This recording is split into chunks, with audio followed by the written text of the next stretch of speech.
yang kedua ini kita akan mempelajari mengenai gaya dan hukum Newton. Nah, sebelum kita mempelajari gaya dan hukum Newton ini, saya sampaikan tujuan pembelajaran pada hari ini. Satu, nanti setelah kegiatan pembelajaran ini anak-anak diharapkan dapat menyebutkan arti gaya. Yang kedua, dapat menyebutkan macam-macam gaya. Yang ketiga, dapat menghitung resultan gaya. Kemudian yang keempat, yaitu anak-anak dapat memahami hukum Newton 1. Yang kelima, memahami hukum Newton 2. Dan yang keenam yaitu memahami hukum Newton 3. Nah, sebelum anak-anak kita mulai pembelajaran, marilah kita awali dengan berdoa dulu dengan membaca Bismillah, basmalah, yaitu Bismillahirrahmanirrahim. Nah, anak sekalian, marilah kita ikuti, kita cermati video pembelajaran. Selamat menyaksikan. Ya, Assalamualaikum warahmatullahi wabarakatuh. Bertemu lagi dengan saya. Kali ini kami akan membahas mengenai tentang gaya. Gaya di sini betul fokus pada gaya yang berhubungan dengan fisika. Materi gaya sendiri itu ada di kelas 8 ya. Kelas 8. Salah satunya nanti berhubungan dengan hukum Newton 1, Newton 2, dan Newton 3. Oke, kita bahas satu-satu.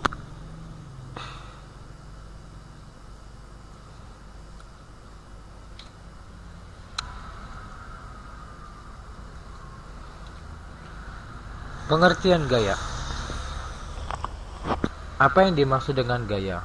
Gaya adalah tarikan atau dorongan yang dapat menyebabkan perubahan bentuk atau gerak benda. Jadi gaya adalah tarikan atau dorongan yang dapat menyebabkan perubahan bentuk atau gerak pada benda. Misalnya mobil bisa berjalan karena ada gaya, atau misalnya plastisin atau lilin atau tanah liat yang bisa dibentuk menjadi bentuk dinosaurus seperti ini dan lain sebagainya. Pengaruh gaya terhadap benda. Pengaruh gaya terhadap benda. Yang pertama, gaya dapat merubah bentuk benda. Misalnya tadi pada plastisin atau pada lilin tadi bisa dibentuk-bentuk seperti ini. Gaya dapat merubah kedudukan suatu benda. Misalnya suatu benda yang awalnya diam, kemudian benda tersebut bisa berjalan sehingga kedudukannya berpindah. Berpindahnya benda satu ke benda yang lain disebabkan oleh gaya.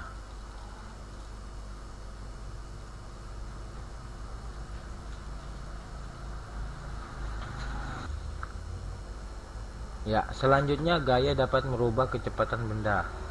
Jadi misalnya bendanya itu awalnya bergerak, kemudian kecepatannya bertambah. Nah, berarti ada percepatannya. Percepatan sendiri dipengaruhi oleh gaya, mempengaruhi gaya. Kemudian gaya dapat merubah arah benda. Misalnya ketika seseorang bermain baseball atau kasti, bola ini datangnya dari arah ke sini, dari arah mendekati pemukul. Kemudian ketika dipukul bolanya menjauh, maka arahnya berubah. Jadi gaya dapat merubah arah benda. Jenis-jenis gaya. Jenis-jenis gaya itu ada dua. Ada gaya sentuh dan gaya tak sentuh. Gaya sentuh yaitu dimana gaya yang bekerjanya itu harus dengan sentuhan. Jadi kalau tidak disentuh, ya dia tidak bisa bergerak, tidak bisa berfungsi gayanya, tidak bisa bekerja gayanya. Jadi harus disentuh. Yang pertama ada gaya otot. Nah, ya, yang pertama ada gaya otot. Gaya otot merupakan gaya yang berasal dari otot manusia atau hewan. Misalnya otot kuda yang menarik andong. Kuda menarik andong, berarti andongnya itu harus menyentuh kudanya, ya kan? Harus dekat dengan kudanya. Atau misalnya Arya mendorong gerobak, berarti si Arya harus memegang gerobak dulu baru bisa mendorongnya, ya kan? Atau Vicky menarik gerobak, berarti gerobak itu dipegang dulu oleh si Vicky baru gerobak itu bisa tertarik. Nah, tidak mungkin misalnya gerobaknya tidak dipegang terus si Vicky bisa menarik gerobaknya, itu nggak mungkin. Nah, karena gaya otot itu adalah gaya yang bekerja dengan cara sentuhan atau tanpa ada sentuhan maka gaya itu tidak bisa bekerja. Kemudian gaya gesek. Gaya gesek merupakan gaya yang ditimbulkan ketika dua permukaan benda saling bersentuhan. Jelas. Gaya gesek. Misalnya kendaraan berjalan. Bisa berjalan karena permukaan ban bergesekan dengan jalan. Kalau tidak ada gaya geseknya, licin. Akibatnya kendaraannya tidak bisa berjalan. Kemudian misalnya rem. Rem itu kan terjadi antara gaya gesek kampas rem dengan ban sehingga menyebabkan kendaraan tersebut bisa berhenti. Termasuk seseorang yang berjalan, bergesekan antara permukaan kaki dengan jalan. Kalau seandainya tidak bergesekan, ya berarti licin, tidak bisa berjalan. Selanjutnya gaya pegas. Gaya pegas ini adalah gaya yang disebabkan oleh pegas, karet seperti itu. Gaya pegas berupa regangan dan rapatan. Nah, contohnya gelang karet yang ditarik, anak panah dan busurnya, anak panah dengan busurnya, batu yang dilempar dari ketapel, yang mana tiga ini harus disentuh. Kalau ketapel, ada ketapel tidak disentuh, batunya lempar sendiri, tidak mungkin ya. Atau busur panah tidak ditarik terus anak panahnya lompat sendiri, ya tidak mungkin. Jadi tiga gaya ini harus disentuh atau harus mengalami sentuhan dulu baru gayanya itu bisa bekerja. Selanjutnya jenis gaya tak sentuh, berarti gaya yang bekerja tanpa adanya sentuhan. Gaya tak sentuh berarti gaya yang bekerja tanpa adanya sentuhan. Gaya apa ini? Misalnya gaya magnet. Nah, gaya yang disebabkan oleh medan magnet. Gaya yang disebabkan oleh magnet. Antara magnet satu dengan magnet yang lainnya, antara positif dan negatif saling mendekati. Tanpa disentuh magnetnya bisa berdekatan. Itu ya. Misalnya jarum yang didekatkan dengan magnet. Nah, jarumnya akan menempel. Jadi tanpa disentuh pun jarumnya akan menempel. Gaya kolom. Gaya kolom ini adalah gaya listrik. Ya, tanpa disentuh tetap bisa bekerja. Contohnya ketika suatu benda yang digosokkan, sisir yang digosokkan ke rambut, kemudian bisa menarik kertas-kertas, lebekan-lebekan kertas kecil. Ya, kertasnya tidak disentuh, tapi bisa tertarik. Contohnya yang terakhir adalah gaya gravitasi bumi. Gaya gravitasi bumi adalah gaya yang disebabkan oleh gaya tarik bumi, ya tanpa disentuh. Buah mangga bisa jatuh dari pohonnya tanpa disentuh, mangganya jatuh sendiri ya, karena ada gaya tarik bumi. Jadi gaya tak sentuh adalah gaya yang bekerja tanpa ada sentuhan. Itu ya.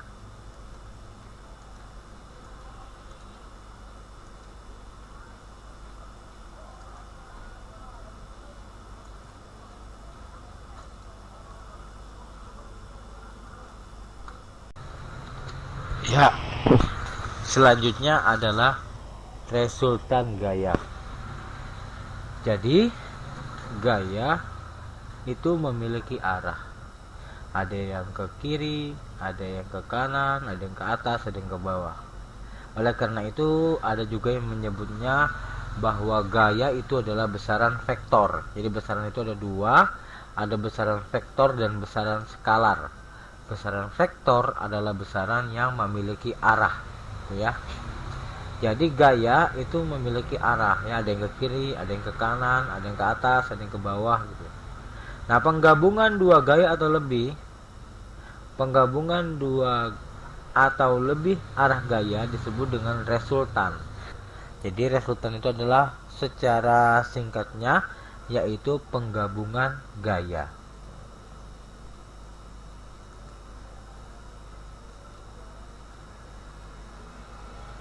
Adapun aturan yang pertama yaitu di mana gaya yang searah maka resultan gayanya itu ditambah. Jadi jika terjadi pada suatu benda seperti ini, kemudian gayanya itu ada dua dan searah, maka gayanya itu akan ditambah, yaitu F1 ditambah F2. Contoh soal: Anto dan Bambang mendorong sebuah peti dengan gayanya masing-masing 20 Newton dan 30 Newton. Berapakah resultan gayanya? Yang namanya mendorong itu pasti searah, gitu ya. Yang namanya mendorong itu searah. Kalau tarik menarik berarti berbeda arah. Yang mendorong itu pasti searah, ya. Ada orang mendorong mobil, itu pasti searah. Jadi tidak mungkin mendorong yang satu ke kiri, yang satu ke kanan. Jadi kalau mendorong itu kemungkinan besarnya yaitu searah. Maka kita gambarkan ilustrasinya begini. Ada peti didorong oleh dua orang. Anto 20 Newton, Bambang 30 Newton. Karena searah, maka resultannya ditambah, yaitu F1 ditambah F2. 20 ditambah 30 sama dengan 50 Newton. Maka gaya resultannya adalah 50 Newton. Yang kedua yaitu gaya yang tidak searah, maka resultan gayanya akan dikurangi. Nih, ada suatu benda di mana dua benda tadi mendapatkan dua gaya yang berbeda, yang satu ke kiri, yang satu ke kanan, maka resultannya itu dikurang atau F1 dikurang F2. Contoh soal: dalam rangka Hari Kemerdekaan Indonesia diadakan lomba tarik tambang antar RT. RT 1 ketika diukur gayanya menghasilkan gaya 100 Newton dan RT 2 gayanya 180 Newton. Berapakah resultannya dan siapakah yang menang? Siapakah pemenangnya? Nah, cara menjawabnya kalau saya gambarkan ilustrasinya begini. Kalau tarik tambang itu kan pasti berbeda, yang satu ke kiri, yang satu ke kanan, ya. RT 1 ke sini 100 Newton, RT 2 menarik ke kanan 180 Newton. Maka resultannya adalah F2 dikurang F1 atau F1 atau F1 dikurang F2, yaitu 180 dikurang 100. Maka hasilnya 80 ke arah RT2 sini, ya. RT2. Sehingga yang menang yang mana? Ya karena talinya akan mengarah atau tertarik ke RT2, maka pemenangnya ya pasti RT2 karena dari gaya dia juga lebih besar.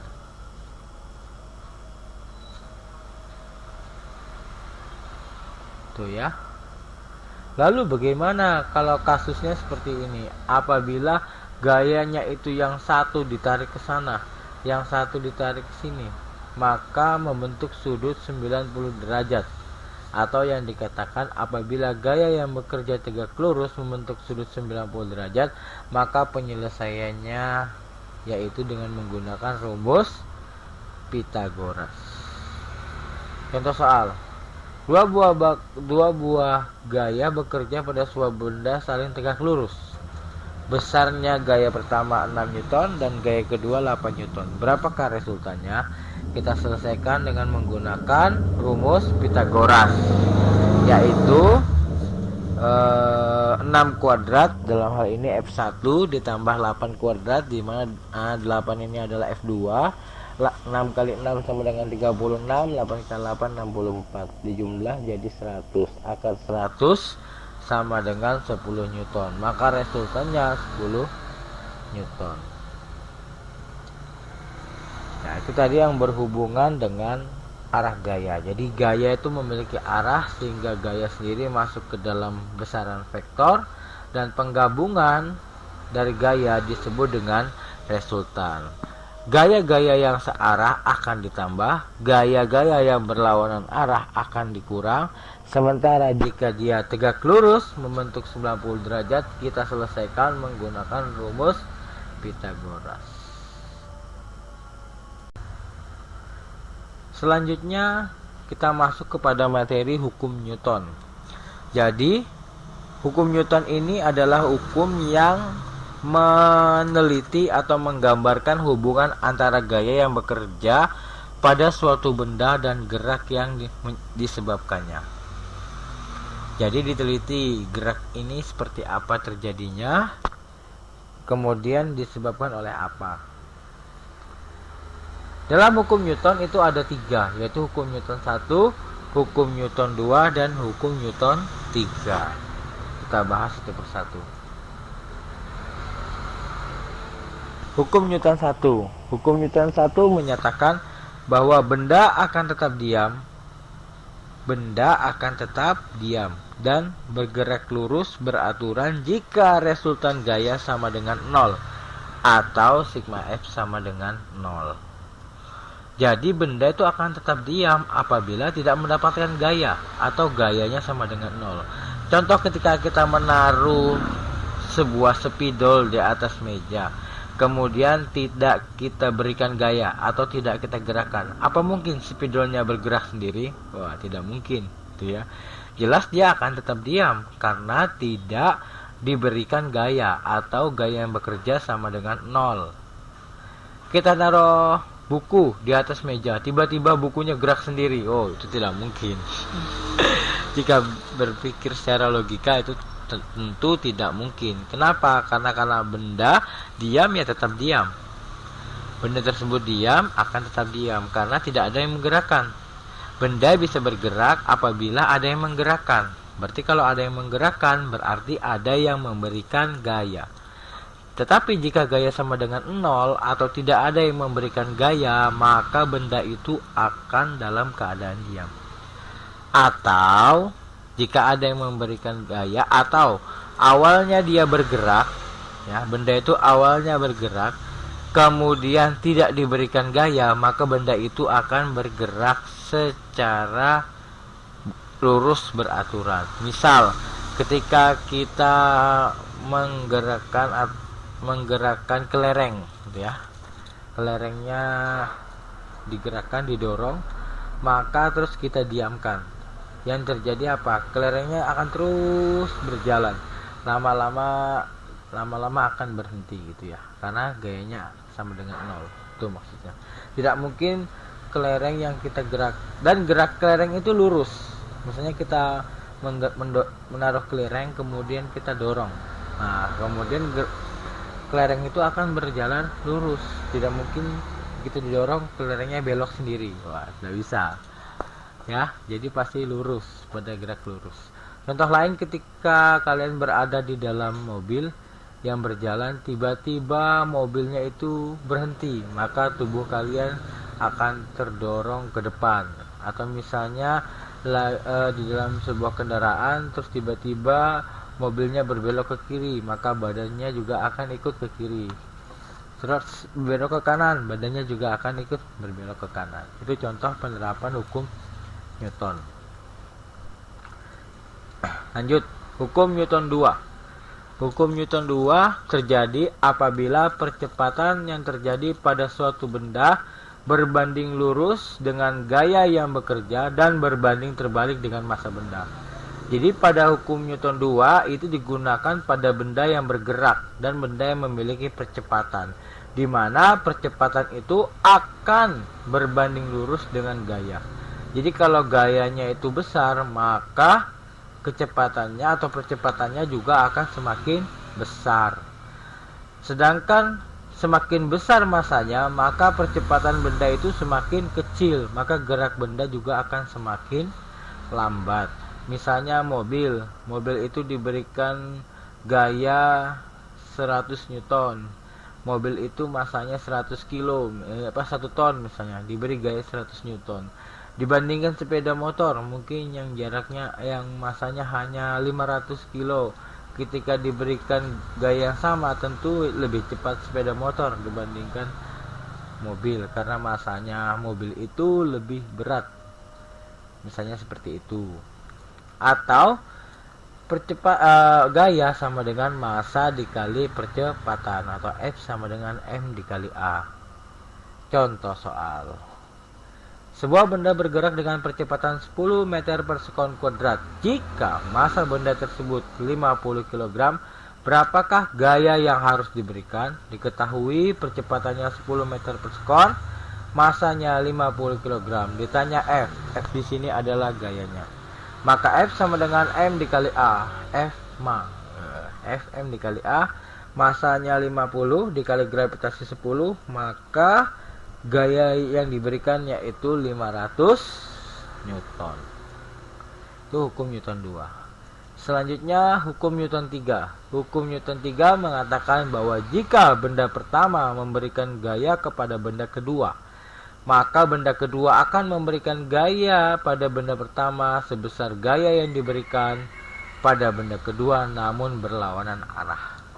Jadi misalnya ketika seseorang mendorong lemari atau mendorong tembok, maka tembok atau lemari tersebut akan memberikan gaya yang sama dengan yang diberikan orang yang mendorong tadi, akan tetapi gayanya yang berbeda. Makanya kalau kita memukul tembok rasanya sakit. Semakin kuat dipukul maka semakin sakit. Kenapa?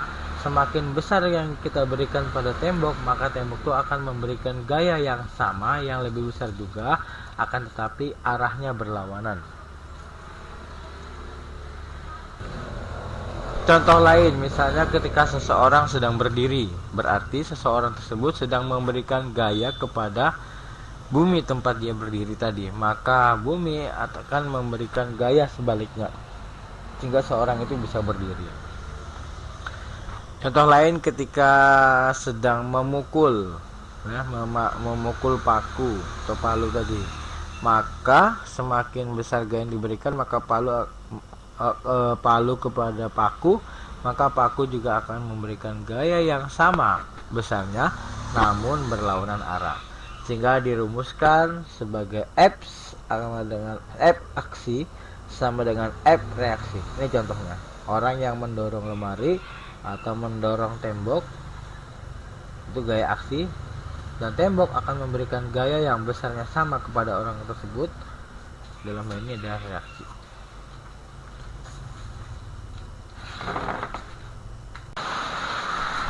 Ya, kita lanjutkan selanjutnya, yaitu massa dan berat. Dalam kehidupan kita sehari-hari terkadang sering tercampur istilah massa dan berat, walaupun sebenarnya antara massa dan berat itu memiliki perbedaan. Massa dan berat adalah besaran yang jika dilihat secara sederhana itu hampir sama, namun sebenarnya berbeda. Perbedaannya apa? Kalau massa adalah besaran pokok, artinya didapat dari pengukuran. Sedangkan berat adalah besaran turunan yang didapat dari hasil persamaan. Berat termasuk dalam jenis gaya dan dipengaruhi oleh gaya gravitasi.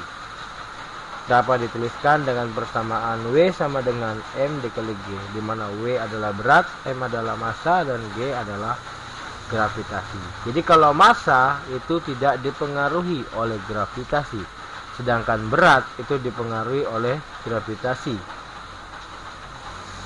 Berat adalah massa dikali dengan gravitasi. Contoh soal.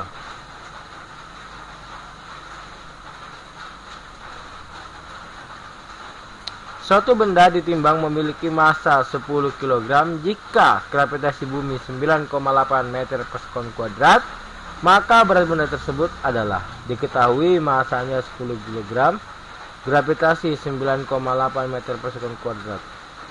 Ditanya W atau berat, maka W sama dengan M dikali G, 10 dikali 9,8 sama dengan Newton. Ya, sekian dan terima kasih. Mohon maaf apabila ada kekurangan. Terima kasih. Assalamualaikum warahmatullahi wabarakatuh. Anak sekalian sudah mengikuti proses pembelajaran melalui video dengan materi gaya dan hukum Newton. Harapan saya kalian dapat memahami materi yang ada pada video tersebut. Nah, untuk kali ini saya tidak akan memberikan tugas pada kalian, cuma saya memberikan yang tugas yang tidak dikumpulkan, yaitu kalian pelajari, yaitu pada materi yang pada minggu yang lalu yaitu gerak, dan yang ini gaya dan hukum Newton. Karena untuk pertemuan yang akan datang saya akan adakan tes, yaitu materinya mengenai gerak, gaya dan hukum Newton. Terima kasih. Kita akhiri sekian. Assalamualaikum warahmatullahi wabarakatuh.